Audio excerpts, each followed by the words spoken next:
Right, how to write an A+ summary. I wouldn't have had to do this, but our assignments has given us a curveball now, saying that we have to, you will see, it will say, write the following, but not more than, not less, no, not more than a, not more than 1,500, but no less than 6. no, yeah, so there's like, but not more than, so, but some of them is like really like, not more than 75 words, not more than 100 words, and because it's the question, because the question asks that, I can't accept it. So if the question says not more than 75 words, and you write 76 words, it's like, I'm not being difficult. It's like, oh, he's not lenient and swearing at me for doing that.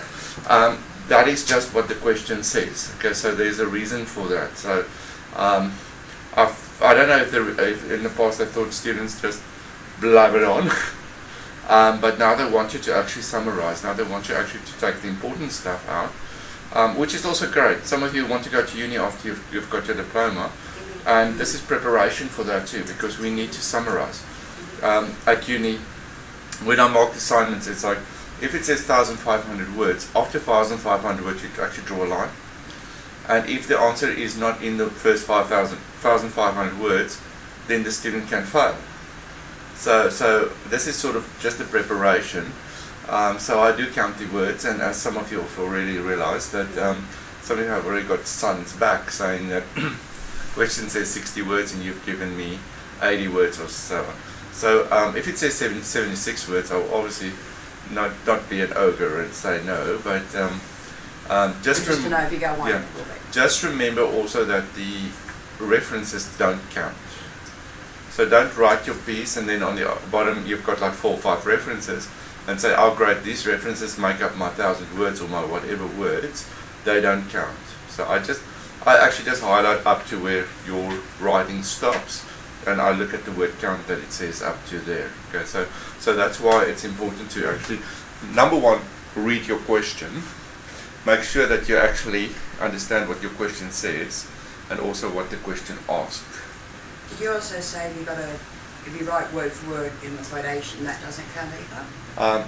They say that if it's in the quotation, it doesn't count, but that differs from variation to variation, APA style, Harvard style, whatever style you use. So, so I prefer not to go on that one, because for some people, I've got a student who really struggles to get the 60-word count, and if I do that, then it's like, oh, the poor guy's going to suffer more. So you're going to count those? So I would just like to count them all. Okay, I'm just not counting references. Yeah. Just a quick question. What about like subtitles, like subtitles to the meaning? So like how it says, how do you apply this in counts? They might use like the subtitle, how is used in counts. Like yeah, I'll look into that. But the things that I won't count is like stuff in actually the bracket stuff and your word count, your references. Okay, so it's just preparing you, because at uni, if a paper is 2,000 words or 3,000 words, and you have about 30, because we work on, for every 100 words, you have to give one reference. So for a 3,000 word document or 3,000 word assignment, you have to give 30 references. So the references are not counted. Okay, so because 30 references can be quite a lot of written. So if they ask for 1,000 words or plus, you're allowed, how much is the limit for that? Like 1,500? For what, sorry? If they go 1,000 plus. Where?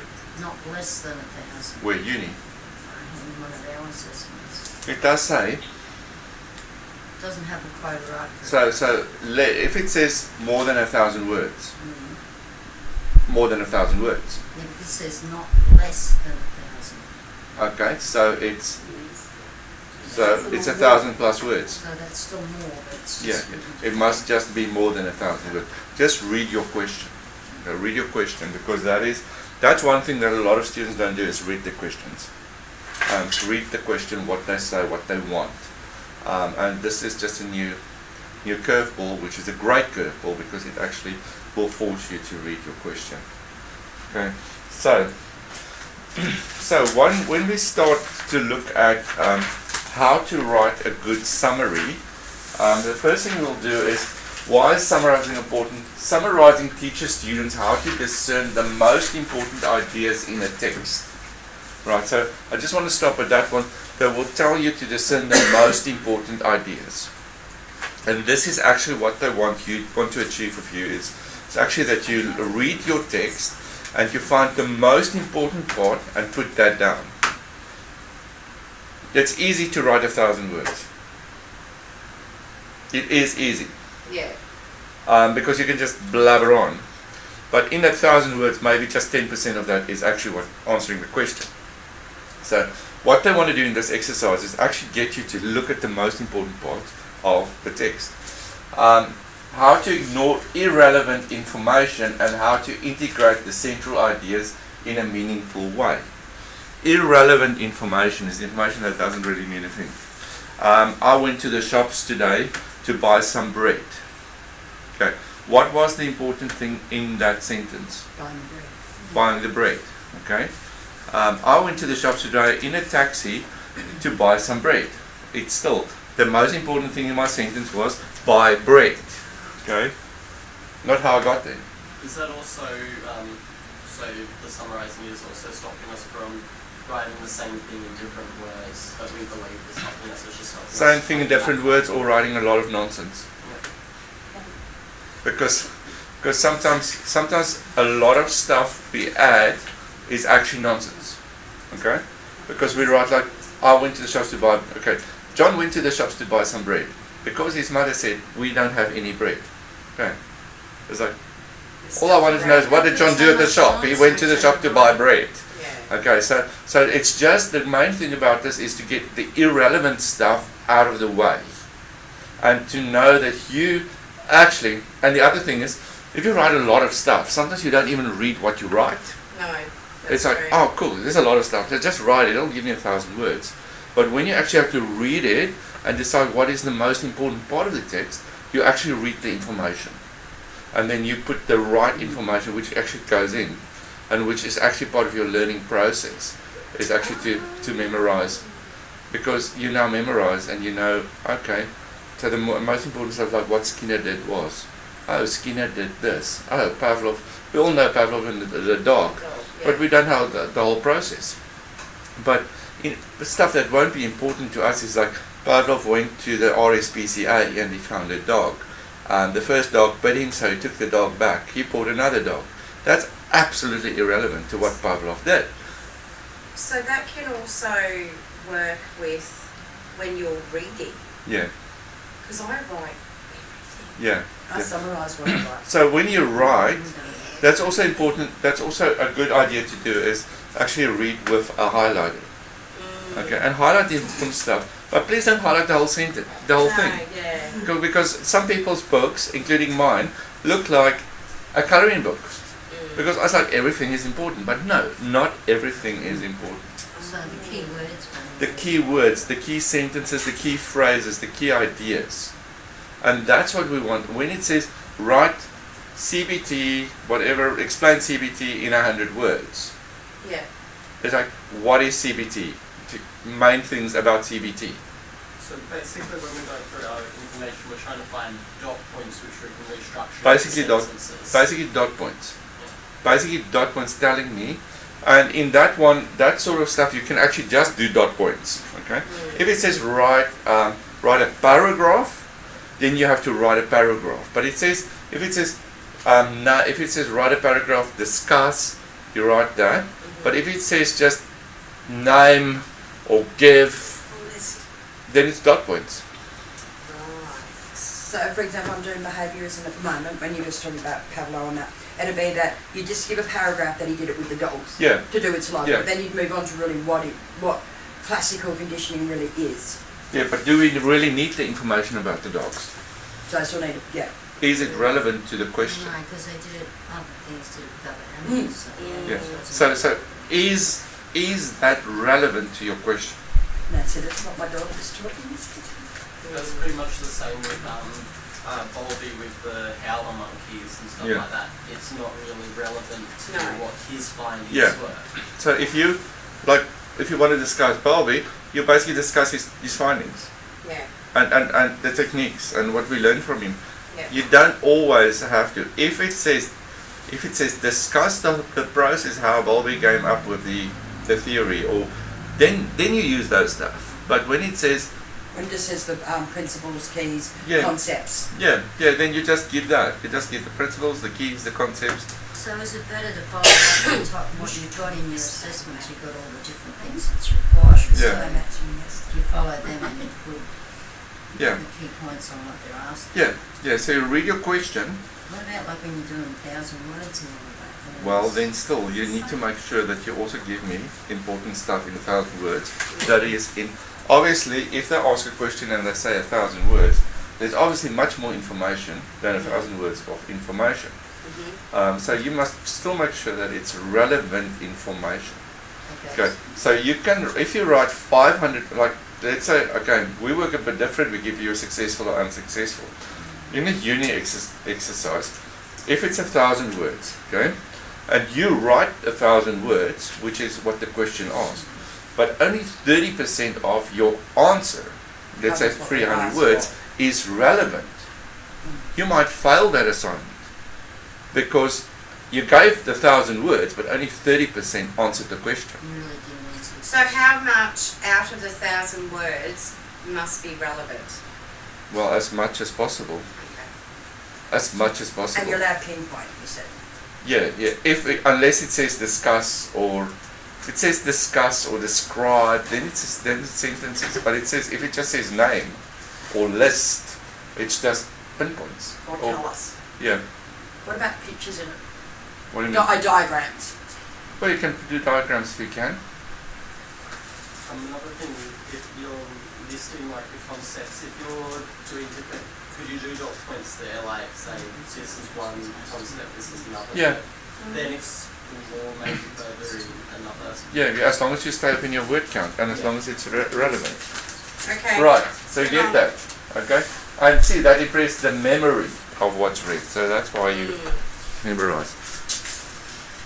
And, okay. Right, a summary must contain the main thesis or standpoint of the text. So summary must have the main idea.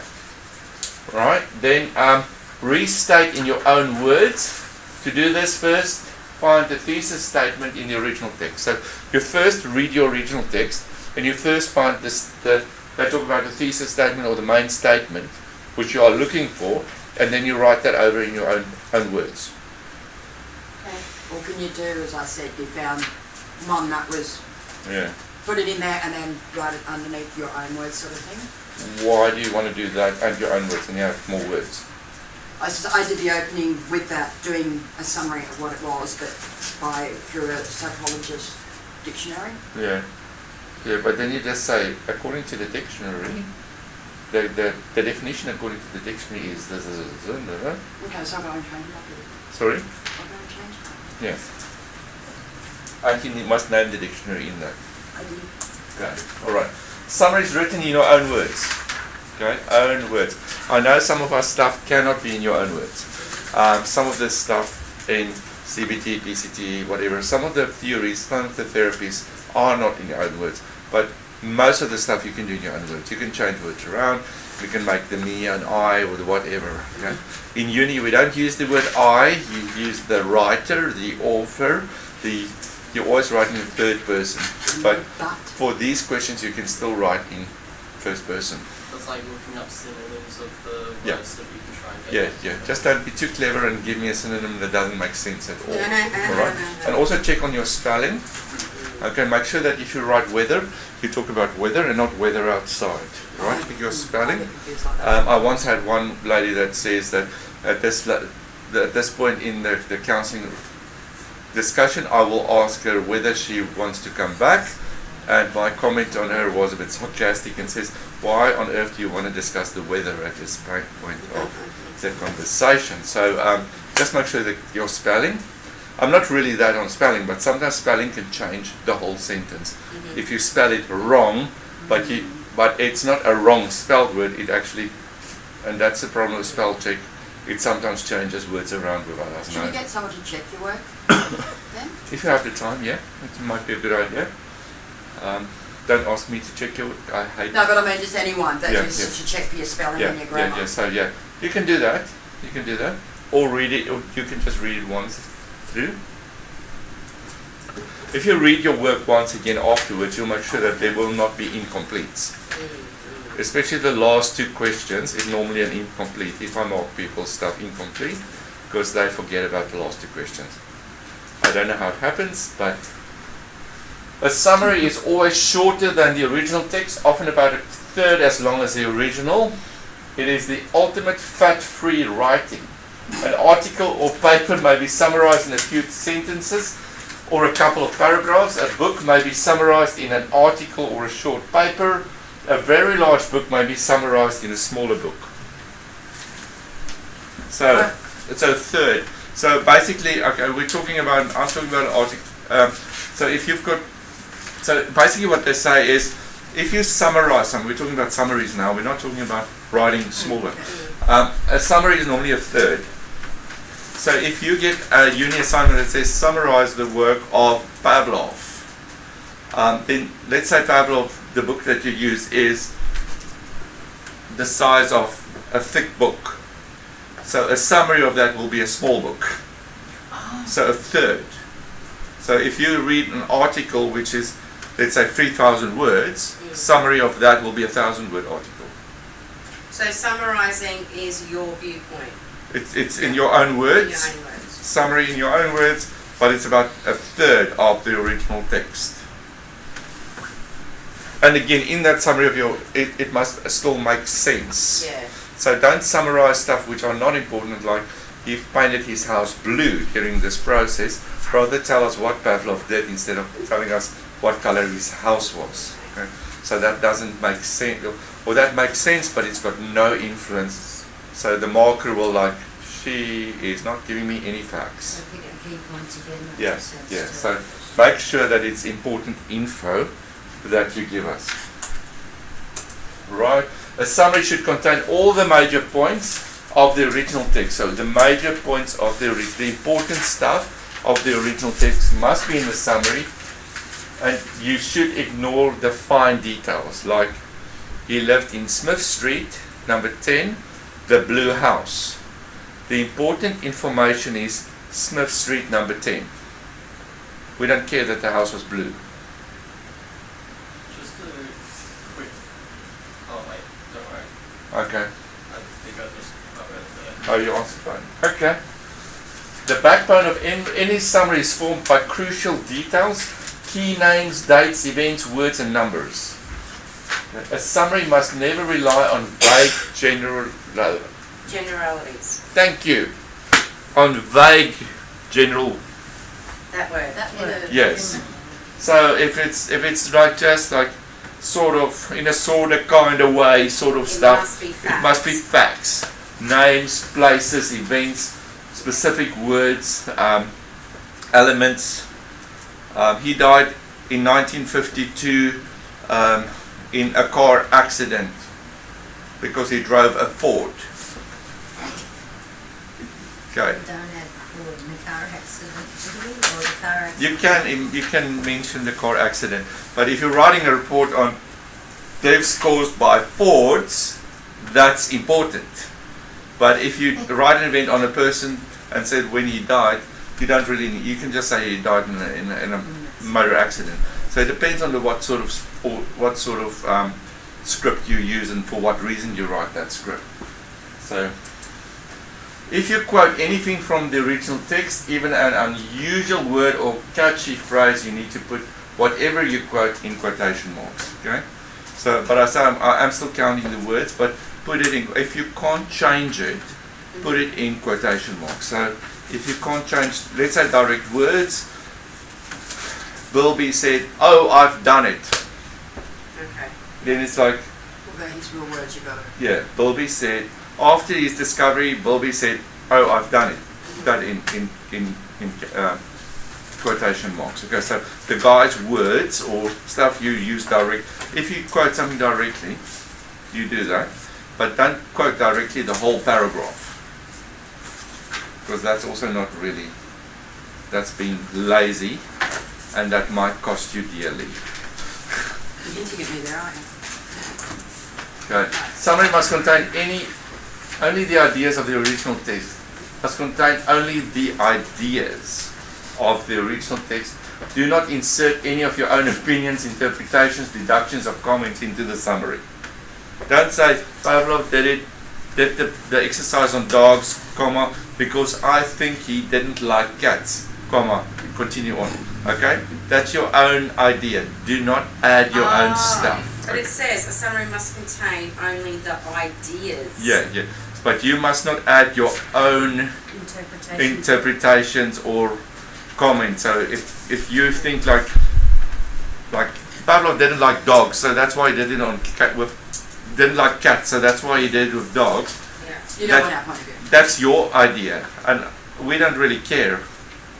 So you put that Pavlov did on dogs because that's all that was available. He was working with wolves.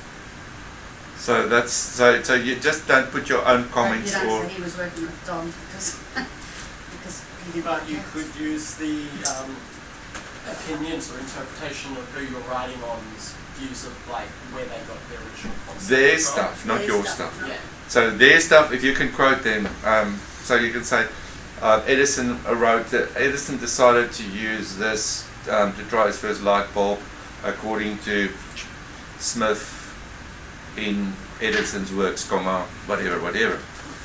Yeah, so that you can do. You can do comments and stuff like that, but it's theirs. Yeah. So it's not. Do not insert any of your own opinions, interpretations, or deductions into the summary. Okay. A summary, like any other writing, has to have specific audience and purpose, and you must carefully write it to serve the audience and fulfill a specific purpose. So if you're writing a academic paper, your audience is obviously academics, so the purpose will be more academic. If you're writing a summary for your child's school play, and the idea is for her to remember some stuff, then your audience is obviously a child, so you'll write more childlike, more, so it depends on what your audience is. Your audience here is a bit more academic, so you'll write obviously a bit more academic. General principles of summarizing. Summarize what you have read is a good active reading strategy. It encourages you to focus on as you read and remember key points. So it helps you to remember because you focus on it. You don't just skim read it, you actually focus on what you're reading. When writing an essay, you'll often need a brief summary, an author's argument in your own words to support your argument or provide a counter argument. So, right, to help you summarize, remember the summary should be brief. Use the author's conclusions and also look at introductions. These will have drawn together ideas in text. Look at the words you highlighted or annotations you made as you read the article. So sometimes when we read an article, you write on the side or you highlight stuff. So you do that first before you actually start writing. You don't write while you read. You read it first, highlight it, make your notes, and then you do it. You might choose to think about how you would explain what you have learned to someone else who has no clue. Sometimes I feel like, explain this to me. I've never ever heard of CBT. Please explain CBT to me. How would you explain CBT to someone that's never ever heard of CBT? Right? And then ask yourself questions to guide you. What, why, when, where, how. So there's a few things that you just need to think about when you write a summary. But as I say, if it says write a paragraph, write an essay, whatever. But if it says just name, list, then you just bullet point it. Okay, that is a quick 25-minute chat on summaries. Okay. Oh, that helped a lot actually. Any questions? Anything? Refer it to my secretary. Okay. Okay. Next week we will do how to write an academic paper. Yay! So another request from Andrea. So we will do And an then I want that academic one too. paper. Okay. On the referencing, how to do the The- APA reference. Yeah, I will give you reference guides actually for APA that you can actually I've take got with. actually a copy of the South Queensland APA book. Just- University's APA Yeah, document that tells you how to reference websites with authors without authors. Yeah. I've got a summarized version from Heritage College. Yeah, see, about I've got the APA. actual APA book, yeah. the apple on the front, but Yeah. I don't want Yeah, to sit down and read a whole book Can on it. I just, I know I'm going to sound really stupid, but going back to this